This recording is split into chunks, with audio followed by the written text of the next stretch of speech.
फ़ितराना जो है वो आप माह रमज़ान के ख़त्म होने से पहले अदा कर दें, बेहतर है, ताकि गुरबा हैं जो मसाकीन हैं, मुस्तहिकीन हैं, वो अपनी ज़रूरत की चीज़ ख़रीद सकें। और फ़ितराना वहाँ पर दें जो मुस्तहिक हों। मस्जिद में फ़ितराना नहीं लग सकता, ज़कात नहीं लग सकती, उशर नहीं लग सकता, किसी मुस्तहिक को दें। चूँकि ज़कात, उशर, फ़ितराना इन तीनों चीज़ों के लिए मुस्तहिक को मालिक बना देना ज़रूरी है। कुछ लोग सवाल करते हैं, हाँ सही, ये राशन भी दे सकते हैं ज़कात, फ़ितराना या मतलब उशर की मद में? जी हाँ, राशन भी दे सकते हैं, लेकिन राशन देने की सूरत में आप किसी मुस्तहिक के हवाले कर दें, उसको मालिक बना दें। अगर खाना पकाकर आपने खिला दिया फ़ितराने का, उशर का, ज़कात का, ना उशर अदा होगा, ना ज़कात अदा होगी, ना फ़ितराना अदा होगा। और फ़ितराना कितना है? अगर आप जिन्स की सूरत में अदा करना चाहते हैं, आटे की सूरत में या इसी तरह जौ की सूरत में, गंदम की सूरत में, तो 2 किलो एहतियात के पेश नज़र आप 2.25 किलो कर सकते हैं।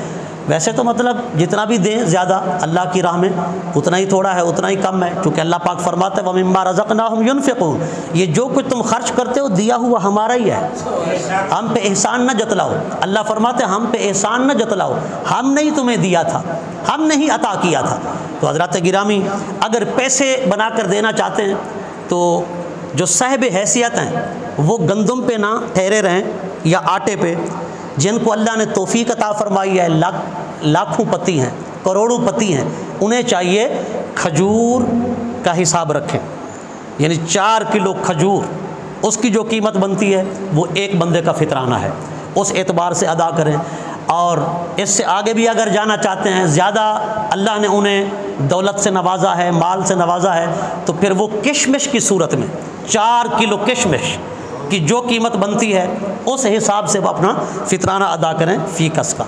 लिहाजा जो मतलब दरमियाने तबके के लोग हैं, मुतवस्सित तबके के लोग हैं, वो गंदम और आटा भी दे सकते हैं 2 किलो, और उसकी जो कीमत बने एहतियात के पेश नज़र। वैसे मतलब रेट का तो कोई कंफर्म नहीं है, कहीं क्या चल रहा है, कहीं क्या चल रहा है। बहरहाल 250 रुपया अगर पैसे देना चाहें फ़ी कस के हिसाब से अपना फ़ितराना अदा करें।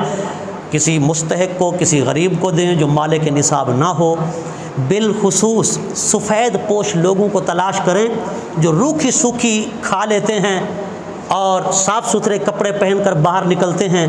लोग समझते हैं शायद ये बड़े मालदार होंगे, बड़े दौलतमंद होंगे, लेकिन उनके हालात बहुत नागुफ्ताबे होते हैं। वो बेचारे बयान नहीं कर सकते, वो बेचारे बता नहीं सकते। लिहाजा ऐसे लोगों को, पेशावर लोगों से बचें, पेशावर लोगों से दूर रहें, जो बज़ाहिर अपने आप को बहुत नादार, मुफलिस, गरीब समझ रहे होते हैं, लेकिन वो तगड़े होते हैं, लिहाजा अच्छे खाते पीते होते हैं।